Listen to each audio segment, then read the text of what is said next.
catalyst for change with the chance to thrive. Crystal is the one to stir up gifts and save lives. You get exposure, promotion, and marketing too. And advertise for business owners just like you. On Storytime, your interview is global. Virtual or in person, just come on the show.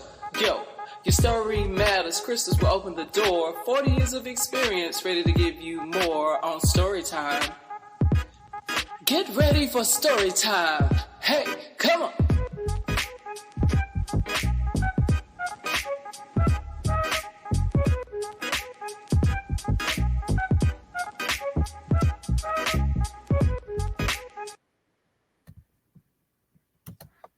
Good evening, and welcome to Storytime. How are you today?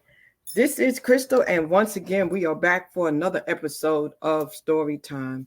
And we want to remind you that here is where we are connecting and finding out about life situations. I am so excited to be here today. And for those of you who've never been here before, Storytime is where human beings connect through life experiences. And we are here, and we generally do come on Sundays at 8 p.m. and Wednesdays. And we will have some changes coming up lately, so please get ready for that. So today, I'm so excited about the guest that I'm bringing to you today, ladies and gentlemen. I have the honor of bringing someone that is going to be important with everything we have going on right now in the community, in the world, because we're getting into a state where voting is going to be important. So our guest tonight is going to be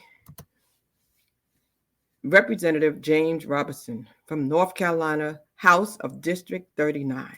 And I am going to start by just telling you that, you've seen me bring different people here that we've talked to for many reasons, but now I want to shift because we need to take advantage of this internet and make sure we bring attention to the necessary things. And tonight, that's going to be discussed with our guest tonight. So without further ado, I'm going to bring in Mr. Robinson. Now, he's originally from Wilson, North Carolina, and he's a graduate of Hunt High School, and his background is very extensive. He's done many, many things in the area. And I'm going to let him come up because I don't want to do any injustice. And so let's get this thing started with Mr. Robinson. Are you there, sir? I am here, Crystal. How are you? I'm doing just great. I first want to say you are the first House of Representative or political person that I've had on. I've had celebrities, I've had authors, I've had ministers, but there's a first for everything. And you are the first in that category. So congratulations to you and to me for that. How you doing tonight? I am doing well, and thank you. It's nice to know that I've made history tonight on your podcast.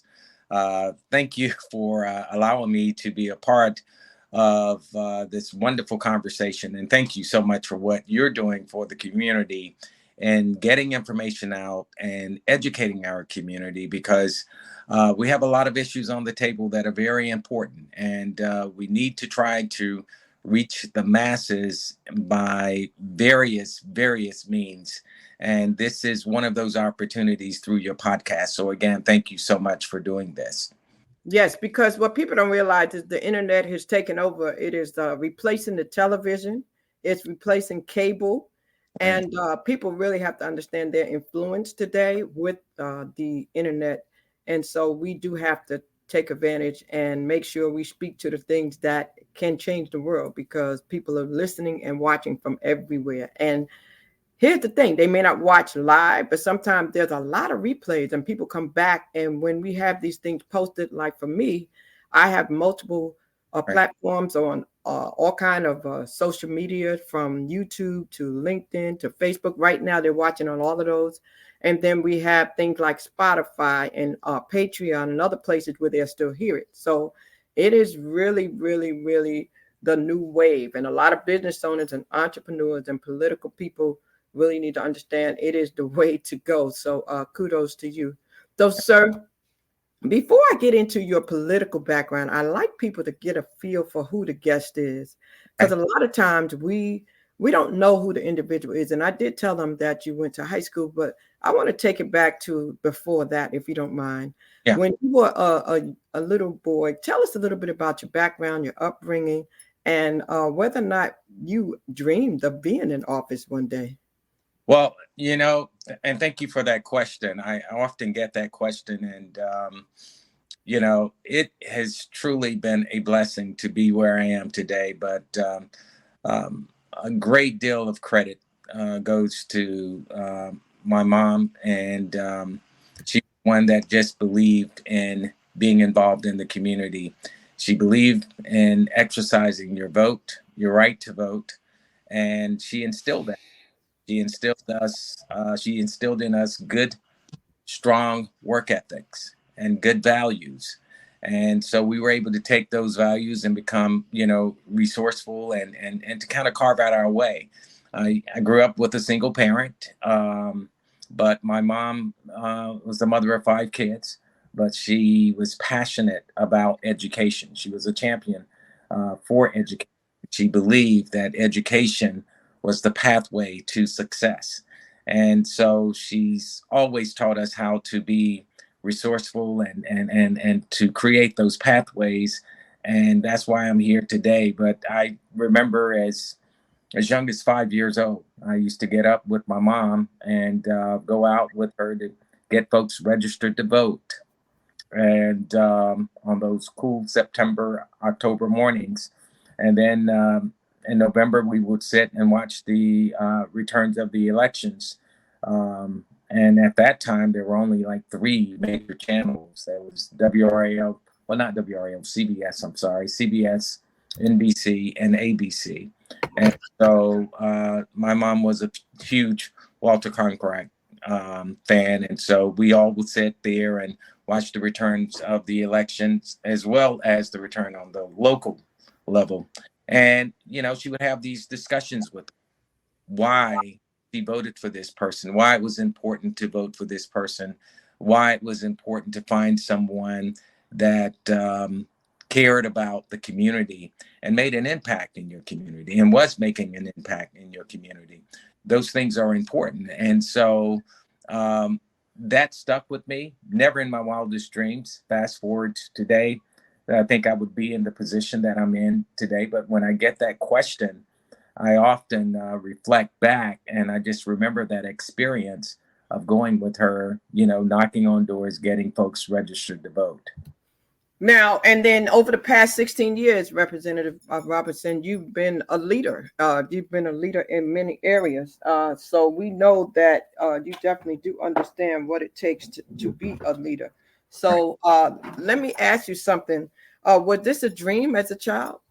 After you got the exposure, did you think about running for office in any capacity? It never dawned on me. My goal was to become a radio personality and to go off to school and major in communications, which I did. I received my undergrad from Shaw University in radio, TV, and film. And so my goal was to one day be able to produce and direct movies and, work in radio. Never in my wildest dreams did I think this opportunity will come knocking at my door. But I believe that, God has a plan for all of us. Yes. And yes, that's good. That's good. So you were exposed as a child. Talk to me about that for a minute so parents understand how that influenced you just going to the polls. A lot of times parents go to the polls and they leave their children at home. Do you think that is an important step that people need to take by taking their children with them to the polls and having those conversations at the dinner tables, which we don't sit down at the dinner table much anymore, but when they do, to have those conversations?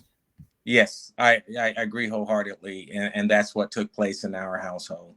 There was constant conversations about our local elected officials, our state elected officials, and those that are on the national level.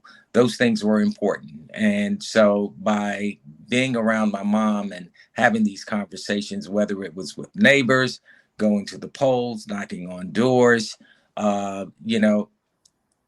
for us, you know, it was something that we became interested in, and we understood how important it was. You know, I was too young at the time when Dr. King passed, but my mom, throughout the years, taught us about the impact that he had made and that others had made, like Malcolm X, you know, Rosa Parks and others. And so those things had a profound impact on us, especially growing up during that time. So, you know, it was just important for our family to understand the significance of getting out and exercising our rights to vote, because folks paid their lives for that. Now, sir, you are also from North Carolina in this local area. How did that make you feel to be able to give back and to serve in this area, which I know you've served in many positions, but a lot of times people don't get honor. You know, they talk about that in a good book at home. So it's obvious that you're getting that in your home state. So how did that make you feel? Well, you know, it made me feel, it made me feel good once I realized what I was doing, because, you know, we were always taught to pay it forward. I think I was maybe just too young to understand what that meant. And so when I decided to run for a local seat here in the town of Nightdale, I still didn't have a full grasp of the contributions I would be making. I was having a conversation with my neighbor who happened to be a Republican. I'm a Democrat. And we used to meet every day after work, right between our homes, and have these constructive conversations about politics. There were some things we agreed on. There were some things we did not agree on, but they were constructive conversations. And when it was all said and done, we, you know, we remained friends. And actually, that's the person that propelled me to run for office in local government. He was already a member of the town council. And, you know, he said, your name is floating around. And he said, you know, I'll just be frank with you. We need diversity on this governing board. And he says, I think you will make a great candidate. And he supported me. And so, you know, I believe when God placed these folks before you, and, you know, you just have to be ready to make that decision and say, okay, well, this is the path that God is sending me on. And it has just made a world of difference, you know. So, you know, that's just one of those stories where someone has really had a tremendous impact on me. My mom and my former neighbor, but there were other folks along the way. My brother, who was a professional artist, who passed away when he was 37, but he reached his dreams because he was very involved in civic duties and giving back to the community. So, you know, I didn't realize that I was paying it forward until I got elected and, you know, started having conversations with constituents and really listening to their challenges. You know, I think growing up in a single family home, growing up in poverty, made me a more compassionate person, because I understood what that person or those persons that were struggling, you know, were facing. And it's not that, you know, everyone wants a handout, you know, but I strongly believe through my journey that folks from time to time just need to be uplifted, right, some form or fashion. And so we're quick to judge and say, well, let's dismiss this person because, you know, this person is just looking for a handout. There are good, hardworking people out here. Yes. That have contributed to our local economies, that have contributed to our state economies, our national economies. And these are good, hardworking folks. Sometimes they just haven't had the opportunities that others might have had. And so I think it's all of our responsibilities, especially for someone coming up through the ranks like myself, to share those success stories. to let one know, it's not going to be easy. It's going to require hard work. It's going to requires sacrificing, your time and energy. But I promise you, you will be surrounded with love and support for those that would recognize your efforts, and you'll be able to pay it forward. And that's where I am today. And the reason I'm in state government now, the Yes. reason I'm doing what I'm doing is because I want to pay it forward. I Yeah. don't be the only person of color sitting on a governing board. That's not helping me. It's not helping our community. It's not helping others that may have the desire. Well, let's talk about that for a minute. A lot of people don't feel like it makes a difference. A lot of time they think their voice doesn't matter. They feel like they're outnumbered. They feel like it's a waste of time. What would you say to individuals that is watching, that may come back and do the replay, about why it does matter and why we can't have that mentality, regardless of what has happened previously? We have to change our mindset and come out, vote, and do our part. What can you say to them to encourage them to know that we are needed out here? Our vote does count. Just look at some of the things that have happened, over the years. Some years ago, we elected our first African-American president. There have been some other notable leaders on the state level, the county level, our local level. We have our first African-American female mayor in the history of Knightdale, serving on a governing board. So when those are perfect examples of why it does matter. And, although you may feel that your vote does not count, I stand here to tell you it does. It does. And I know there are, especially with this younger generation, folks are frustrated. They're frustrated with what's going on abroad, with what's going on in Israel and Palestine. But I can assure you, if you do not take a stand, if you do not get out and exercise your vote, and if you do not do your homework, just don't go. Social media is great, but just don't go to social media and everything you see on social media, all of a sudden you began to adapt that narrative and buy into that narrative.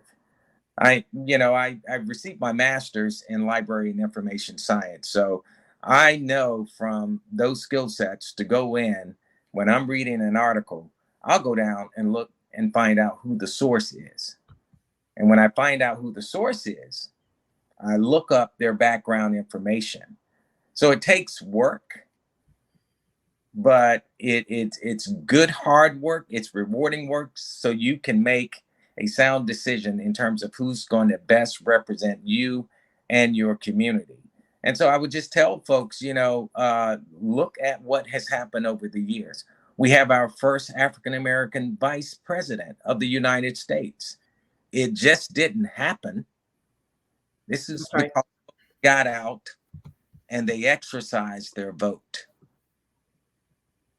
So let me ask a question. I don't know. They got this new thing now where these emojis pop up. I don't know how that pop up just happened, but I guess when you say things now, they just have this thing up there where they pop up.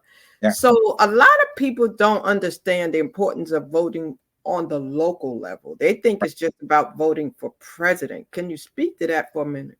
A lot of people really don't understand how the governing bodies in their cities help the big picture. Well, on a local level, that's where things began. It's your community. These are your streets. These are your institutions of education. These are your local businesses.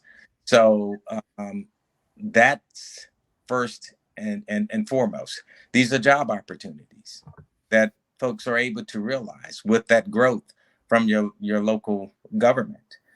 So it's very important to be involved in local government. It's very important to get on some of these committees and understand how development works, understand why it's important to bring in affordable housing, or how this affordable housing piece is going to look over here, what impact it would have to the with the community. Does this developer have your best interests at heart when they're coming to build in your community? The educational partnerships, those things are important. And what better way to be involved and to get involved to start with your local government? Now, I know that you led in education, economic development, public safety, health and wellness, and you believe in education, and you know that it's the key to economic growth, and it contributes to the development of prosperous and safe communities. Right. So with your background, that's understandable for you, but there's so many other people that they have something to contribute to. Can you speak to what it is that individuals that are out here as maybe your advocates or your activists or your community leaders, what can they do more of to make their presence known and to help us to make a difference for you guys? Well, I would have to go back to exercising your vote. The last election, 8% of African Americans did not participate in the election process. And that could have made a difference in terms of, having the majority downtown. Right. On Jones Street. It could have made a difference on a national level. So these things that we all are pushing for in terms of getting college students relief, on this massive amount of debt that they incur, where they may not have the opportunity to ever own a home, but they've been taught and it's been instilled in them to go on and further your education. But these folks are, they're numb to it because they don't see a pathway. They don't see a pathway to jobs. So, those type of things makes a difference. And what happened with our last election, these were not just regular folk. These were school teachers. These were first responders. These were nurses. They didn't get out to vote. And it made, it had a significant impact on where we are today.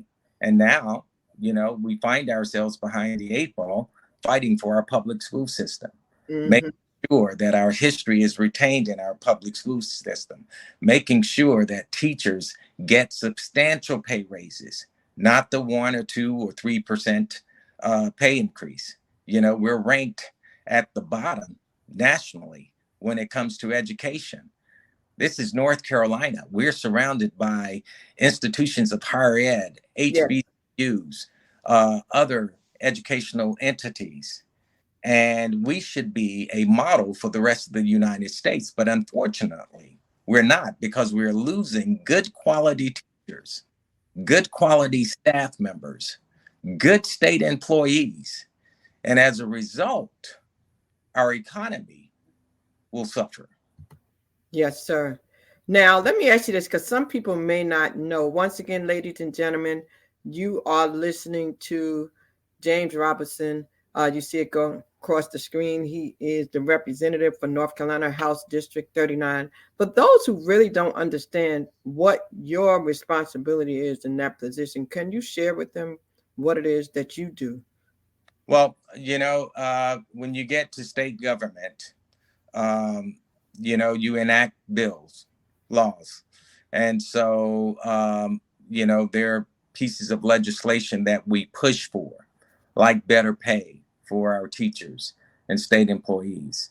And so the way it works, if you have the majority of one party and the minority of another party, the majority basically rules. So a lot of these pieces of legislations that have been passed over the past year that we may deem as not good legislation, it's because they've had the majority and they've been able to, vote in favor of those laws that they have come up with. But we also have some laws that we have put forth, but sometimes they don't make it to the floor because the other party may not agree with this. They may not be in support of our educators getting 7 or 10% raises. And so there's a lot of negotiation that's going on.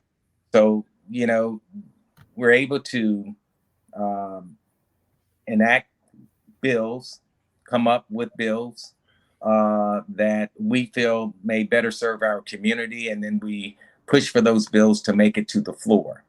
And if they make it to the floor, they can either get a vote up or down on the floor.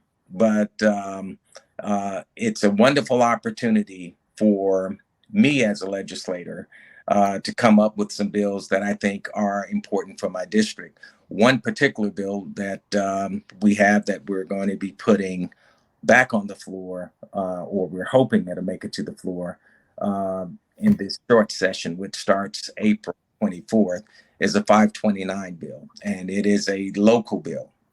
So a local bill is a bill that is 15 counties or below. And so it's more like a pilot project that we're doing. So we've identified several counties, Wake County, and I believe there's um, a few other counties. There's a rural county that is included in this bill. And what it will do for every child that is born in poverty, the state will contribute to an educational fund until the child is 18 years old. So that's a lot of money that's accruing with interest over a period of 18 years. So by the time they reach 18 years of age, there's enough money, hopefully, for that individual to go off to an institution of higher ed, whether it's a community college or a 4-year institution. And the hope is also, because there are models that we adapted this from other states. I believe it's West Virginia, which it has been very successful. Parents will see this money growing into this account. And so they will feel that, it's important for them to contribute as well. Now, one may say, well, what if the child decides not to go to school? Well, keep in mind that money grows over an 18-year period with interest accrued. So if that child decides not to go on to an institution of higher ed, that money reverts back to the state with interest.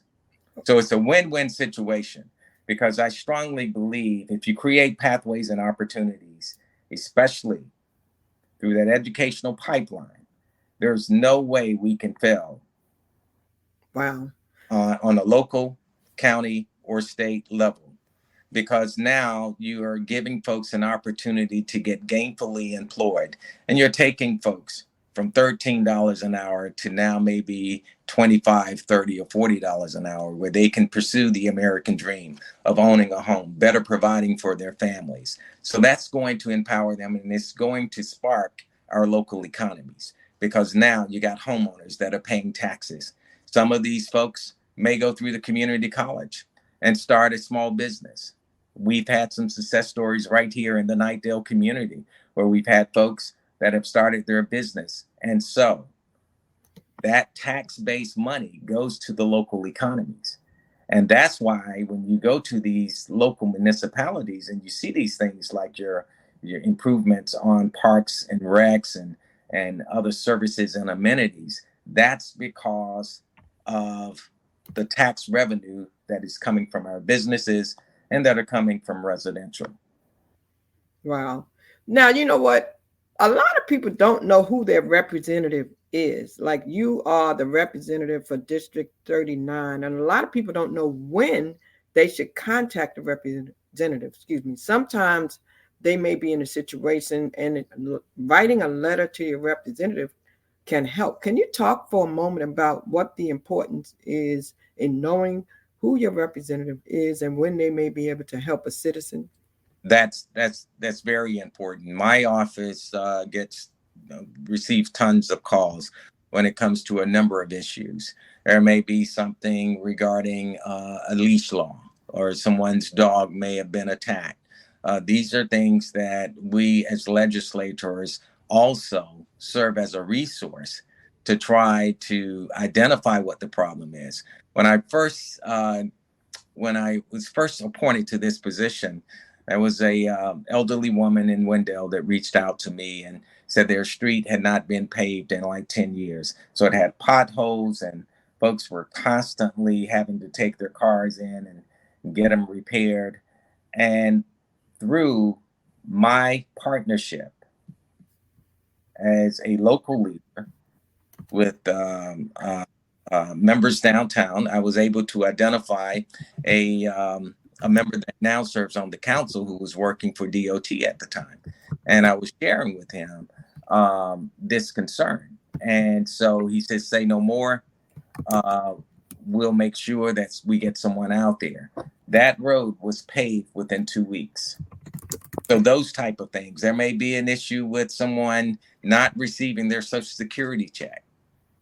So, they make a call to your representative because there's a lot of red tape sometimes, and sometimes folks may drop the ball, and all of a sudden that person has been waiting and depending on that Social Security check.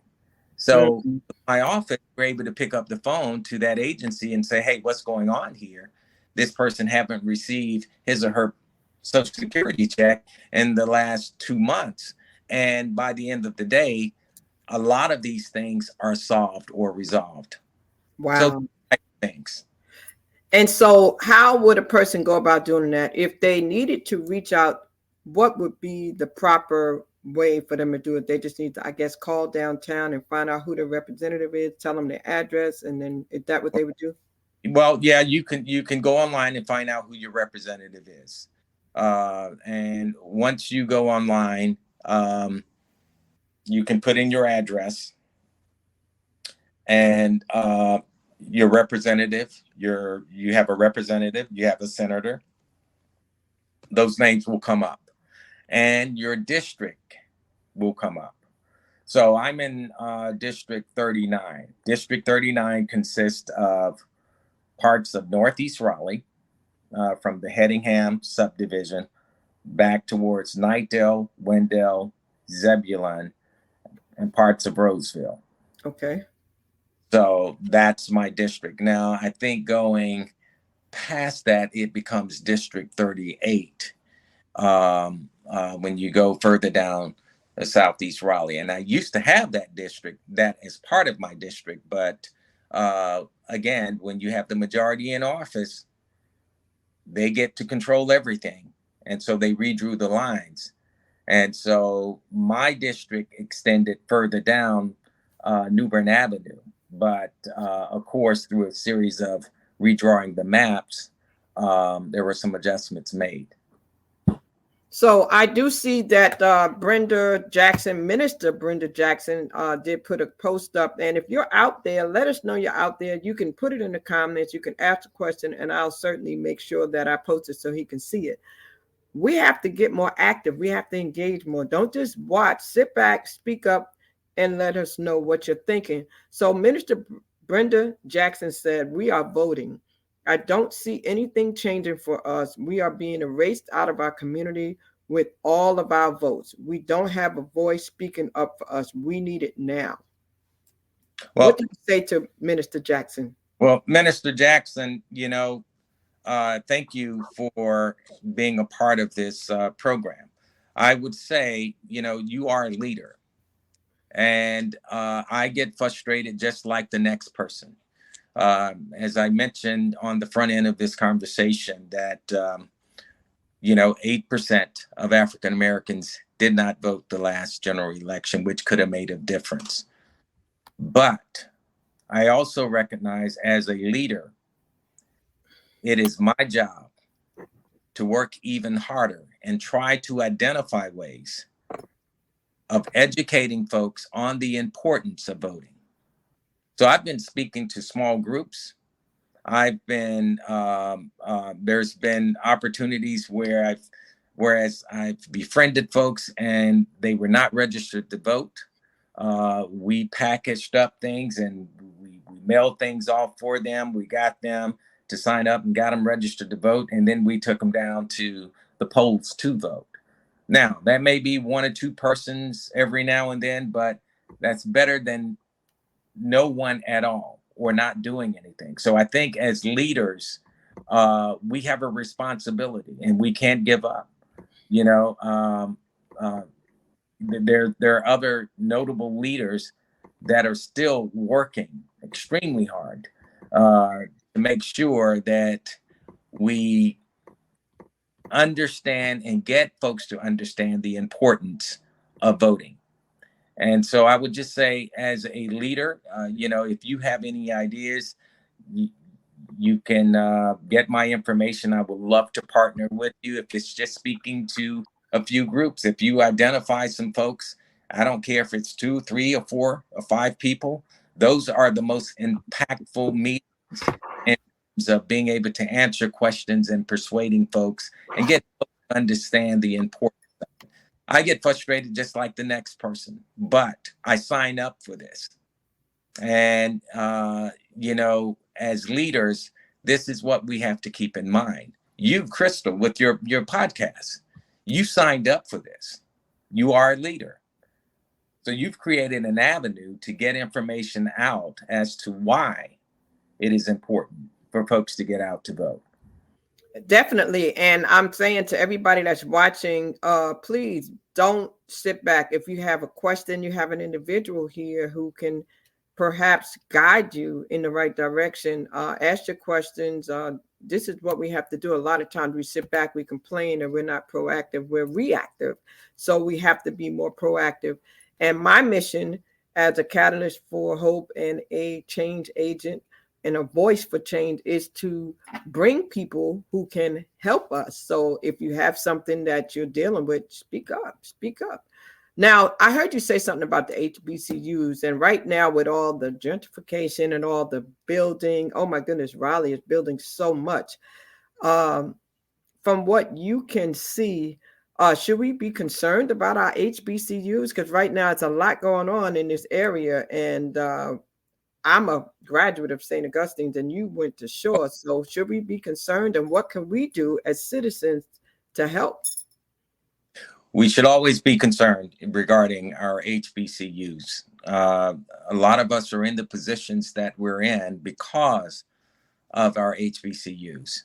And so we know that our HBCUs brings value to our local economy. The billions and billions of dollars that are created, HBCUs have played a profound part in those dollars being generated. And so we must do everything to support our HBCUs. We can't go to sleep at the wheel. We can't just say, well, this institution has been here since 1865. It's going to be okay. It's not. Over the years, we continue to have these paradigm shifts. We continue to have these trends. And so it's important that we do everything possible to support our HBCUs and to make sure that they have a seat at the table when it comes to a growing local economy, when it comes to educational opportunities, when it comes to scholarships, when it comes to releasing the best teachers, engineers, farmers, nurses, and the likes. So how do we do that? We need to step forward and support our HBCUs financially. Yes. Graduate of Shaw University. I don't have a lot of money. I am a retiree from the community college system, but we make it a point to give back to our beloved institution that took care of me. I would not be where I am today if it were not for my experience at the Shaw University. Now, you were doing pretty good with me, but, I'm a Falcon, so I don't know. But I'm going to show you a little bit of love and respect because, those were our rivals, boy. And it was a good rivalry, too, back in the day when I attended. And those are the things that we can laugh about for sure. And yes, we do. I agree. All love between those two institutions. It is. We took care of each other. So yes. Shaw University, St. Augustine's, North Carolina Central, we're all one family because a lot have traveled the same circles. So, I went to undergrad at Shaw University. I went to grad school at North Carolina Central. And so when I pledged, I'm sure you're a Sigma, right? yes, I had some travels over at St. Augustine's. So St. Augustine's, and we know what St. Augustine is going through, and it's just imperative that we do everything to make sure that this institution uh, retains its accreditation, and that we do everything to support these students over at St. Augustine's. And thoughts and prayers to this institution that has done so much for the community. Yes, with the historical hospital on the grounds and everything. So let me ask you something. I thank you for saying that, those kind words. So it's good to know that if we need to call on representatives or anybody like that, that we can do that. That y'all believe in the HBCUs, because sometimes it seems like they're trying to push us out. Now, let me ask you this. I know there's other things that are near and dear to your heart and to the area, and that's our veterans. And just recently, I saw a post that you did in regards to a large, I think $100,000 grant. Can you talk about our veterans and why that grant was so important, and what we can expect? Well, I would tell you this, and thank you for the question. We have a DAV facility here in Eastern Wake County, and so it represents those in Northeastern Wake County. And so it's small in size. Most DAVs are. And so, when I was first appointed, I had been invited to our local DAV, and I was just appalled at what I saw. These are folks that have sacrificed their lives for us. We would not be able to sit here and have this conversation we're having this evening if it were not for our armed forces. That's right. So they've done a lot for us. And so when I visited this place, I noticed that there were veterans that may have had some mental health issues, PTSD, and may have needed that space for privacy.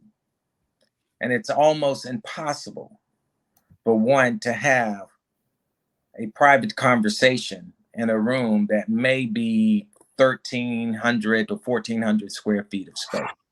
And you could put up all the partitions you want, but there's no privacy there.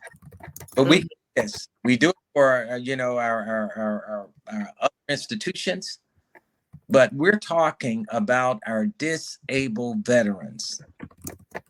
They come home and they need assistance with housing and other resources, and I just think we can do much better than what we're doing. So we were fortunate, my office, to be able to realize $100,000. And so that $100,000 will go, as I understand it, to support expanding this particular facility. Now, $100,000, you can run through that quickly.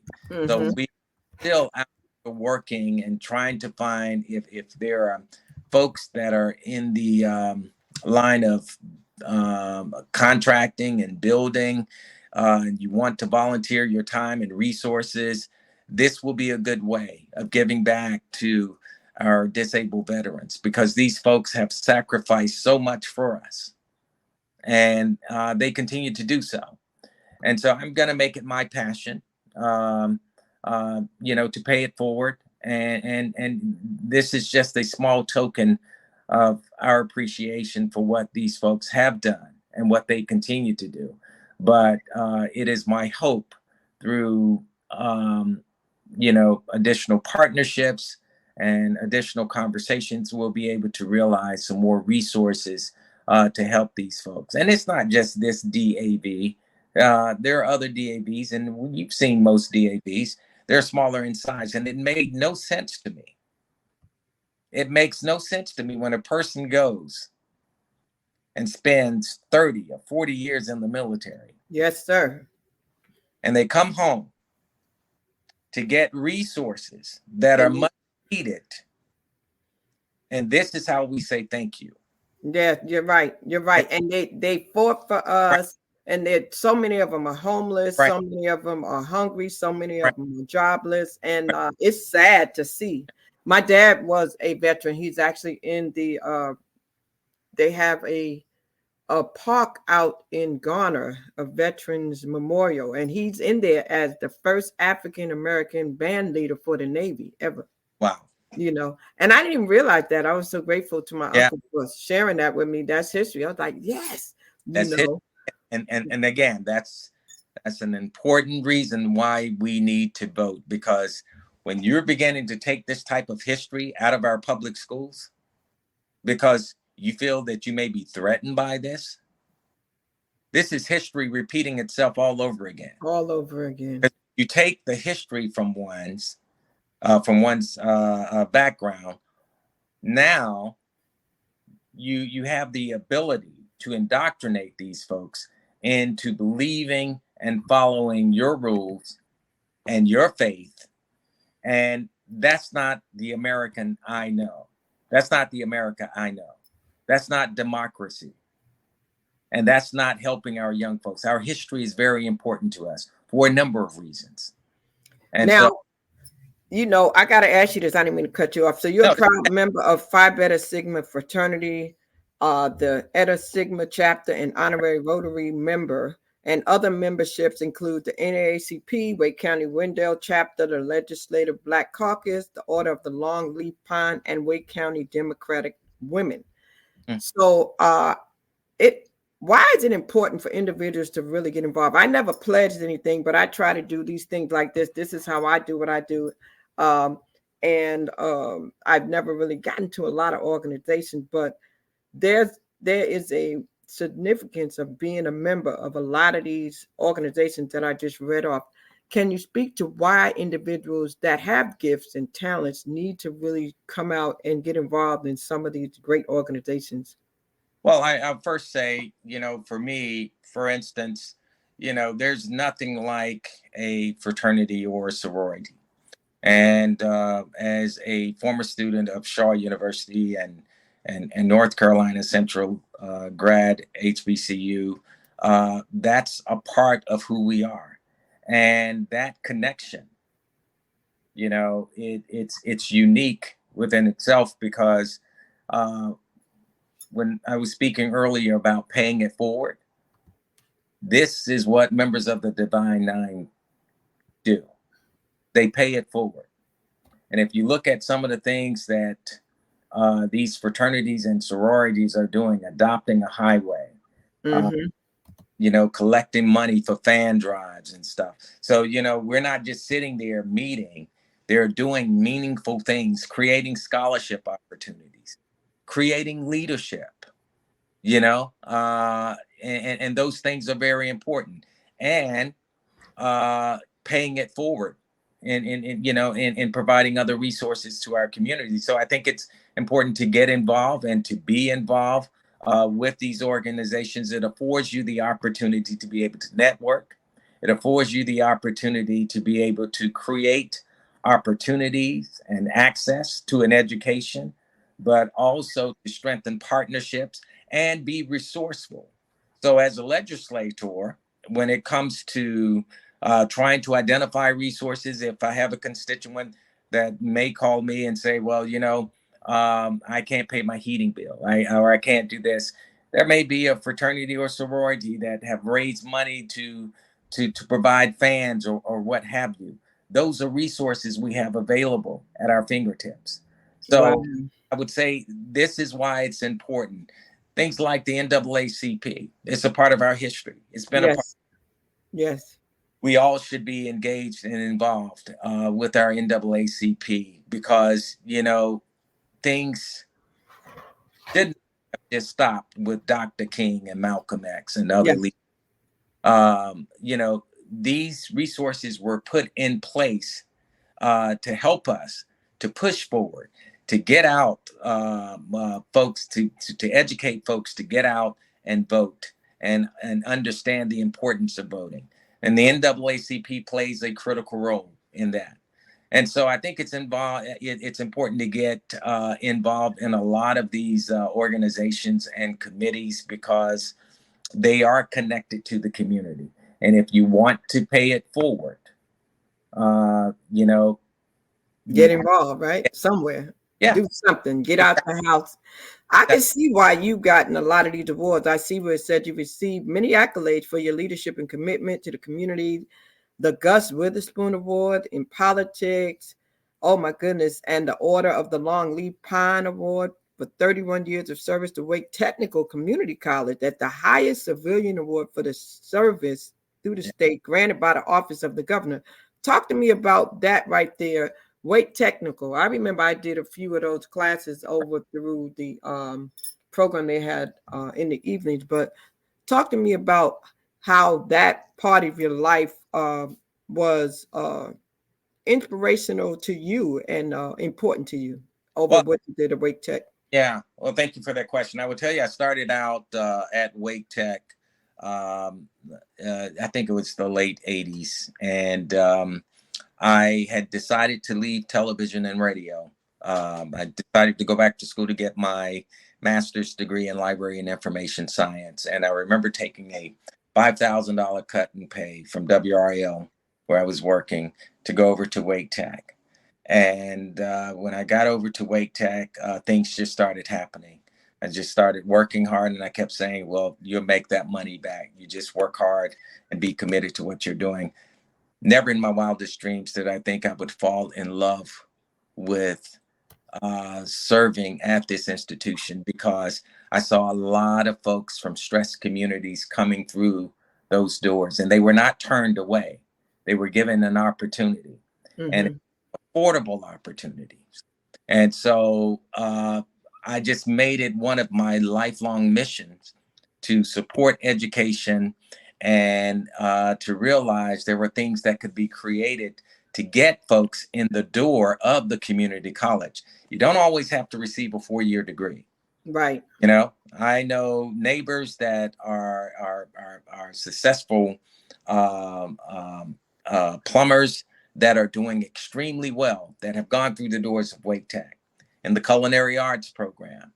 And so when I realized the impact that this institution had on our greater wide community, especially those from our underserved communities, it just, you know, sent me into another gear of wanting to create ways and do things to support those opportunities for these folks. And I will tell you, at the time I was working at Wake Tech and I was the mayor of Knightdale, we created a festival, the Arts and Education Festival.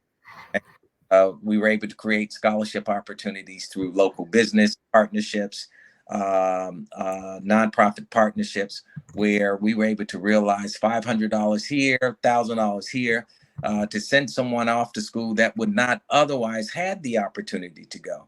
And we knew once we got them in Wake Tech doors, the foundation department would help fund them to make sure that their educational tenure was sustainable. And we had a lot of these folks to graduate successfully from Wake Tech, transfer to a 4-year institution, gone on to get their PhDs. Some are business owners now. Some are working, you know, for successful businesses and are doing extremely well. And so I just made it my passion to do everything that I could do as an administrator to support these efforts. And I still have close ties with Wake Tech because I've seen what this institution has been able to do. It's the best deal in town. When you can go to an institution and get a 2-year degree, yes, and transfer those credits to a 4-year institution and save tens of thousands of dollars, that's a win-win situation. And that person, when he or she graduates from that 4-year institution or they get their master's degree, they don't have the $70,000 or $80,000 worth of bills that they have to pay because they got that start at that community college. They got a 2-year degree there. They transfer those credits. So you're saving tens of thousands of dollars. And then you can go into most of these institutions that have an articulation agreement with the community college and start out as a junior. So you only have 2 or 3 years to finish your 4-year degree. So now you have a hand up, because now you have a 2-year degree accompanied by a 4-year degree, and business and industry looks at that. Wow. Now, I know that you have some upcoming things that are on your agenda, some initiatives, anything that you would like the people to know that is working, just like that grant you just did for the veterans. I saw a lot of different posts you have. Any other things that you would like to mention and let the people know that is going to be happening soon? Well, I would tell you this, Crystal, my focus right now, because, of course, we need to get out and vote on Tuesday, although it's a primary. I don't have a primary, and I don't have anyone running against me in the general. But I'm out raising monies because we have to do it. We run every 2 years, so it doesn't stop. But I'm taking this time to visit the various entities in my districts, the schools, the elementary schools, participate in those type of programs, working closely with municipalities. We just opened up our fire station here, fire station number 4 in the town of Knightdale, which is going to help keep the cost of homeowners insurance down because of the response time being excellent. I'm going to be working with the folks in Wendell, Zebulon, Roseville on some of their initiatives, but I'm going to spend a great deal of time getting folks to understand the importance of this upcoming election and the importance of getting out to vote. So, whether you're Democrat, Republican, or independent, it's important that we exercise our right to vote.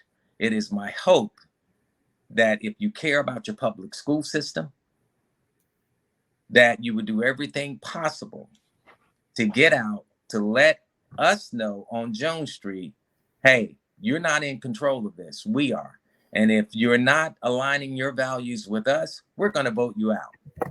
It's just as simple as. And how can they reach out to you? You did say that they can reach out to their representative, or what is the contact information, or if they can reach out to you, what would be the best way for them to, and I downtown?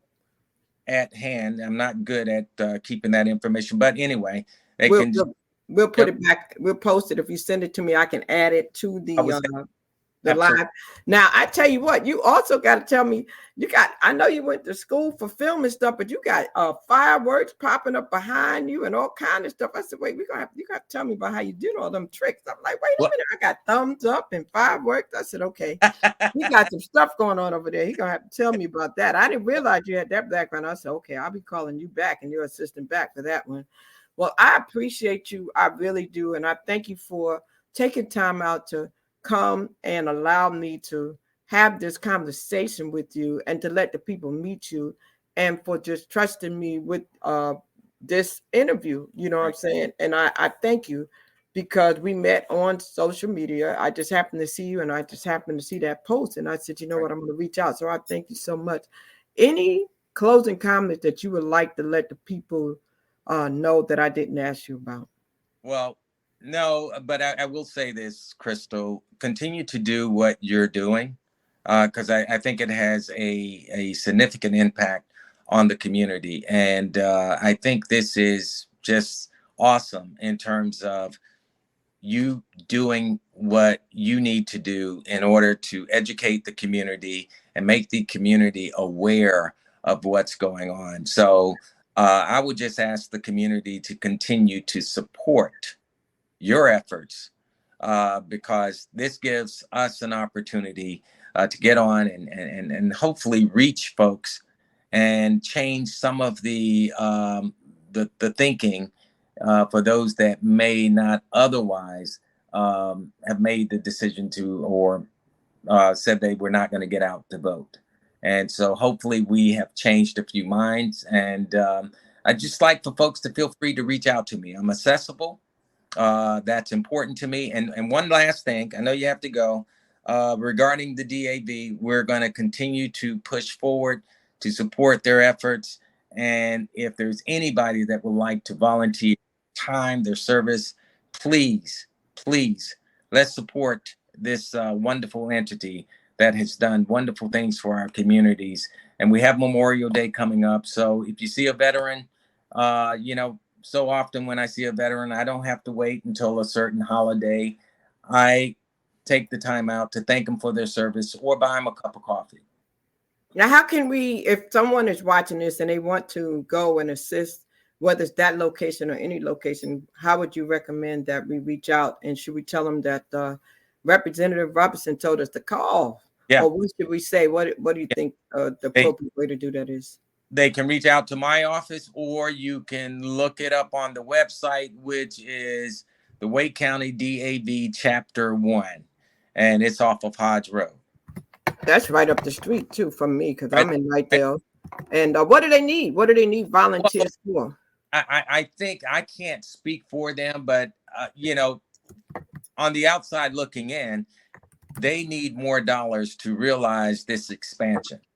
$100,000 is going to help them out a lot, but it's going to take much more than $100,000 to do it. So they need support there. They may need support in other areas, but I think Tressa could, who heads that area, could provide folks with, what they need. And I would also like to be able to have them to come back and speak on your show. Oh, yes. Yeah, I think it's important that folks really hear it from the source and see the impact that these folks are making on the community and how involved they are in the community. And again, I would love to hear from them because, we'll hear their heart, right? Their pain, right. Their hurt, because I'm sure they're disappointed in a lot of areas. And a lot of times people really don't know the story. We really might need to hear what they've been through, their mental anguish, and the things that they have seen and heard and felt, and how disappointed they are. I think it's important. I think maybe it needs to be heard more. So I would be delighted to do that because I think it's necessary. That's what story time is. Story time is the place where I want to hear the good, the bad, and the ugly. The stories that might not be told otherwise, like on WTVD, WIL, eventually one day, hopefully I get a spot over there too. But, I wanted to get over there, but then I kind of like doing my own thing like this too, because it's my own lane. And so I don't have nobody dictating to me because I want to hear from the little people too, the ordinary people. You understand that they might not see as important, but they're very important. And you coming from your background, you understand what I mean when I say that. A lot of time people look at ratings and all these things. And for me, it's about the heart of the people in the community and what is really happening out here. Just finding out the truth about what's going on in these streets. Yeah. So I thank you for your time. I thank you for your service. I thank you for your commitment and your heart for the people. And I look forward to hearing back from the young lady to schedule them to come on. Absolutely. And I definitely will be in contact to get them tricks that I've seen coming up on the screen. But ladies and gentlemen, hey, that didn't come from me. I don't know where it came from. Really? I got to figure that out because they only popped up for you. They didn't pop up for me. I thought it was coming from you. I was like, okay. And I don't know what's doing it. I have to figure it out. I need to figure it out. I'm working on a production team, so I need to figure that out. But ladies and gentlemen, you've been watching Story Time. I'm the girl, Crystal Bodie Smith. My mission is to stir up the gift, instill hope, and save lives. I want to say if you give hope, if you receive hope, and you live hope, then you can't go wrong. I always like to say, keep hope alive and just keep going until you can't thrive anymore. I look forward to seeing you next time, 8 p.m. this Wednesday, Eastern Time. Go back, please, whatever you do, and vote. Don't think it doesn't matter. And hold everybody accountable in your household. Everybody that is of age needs to vote. So take them with you. Get them out the bed. Tell them, come on, we're going together. Make it a family outing. Like, let's go vote together. Represent. Let's have those conversations more in the house about the importance of voting. Stop thinking it doesn't matter because it does. We need each other. We have to stand up for one another. We have to, period. I mean, that's it. And don't forget, call your representative. They can help you with areas that you just might not be able to help yourself. I'm the girl, Crystal Bodie Smith, signing off. And I'll see you on Wednesday, 8 p.m. Central Eastern, excuse me, right here on Storytime. See you next time. Thank you, Representative Robertson. I appreciate you. Y'all don't forget to subscribe to the channel and see you next time. Tell a friend to tell a friend, and we'll see you on Storytime once again. Bye-bye, y'all.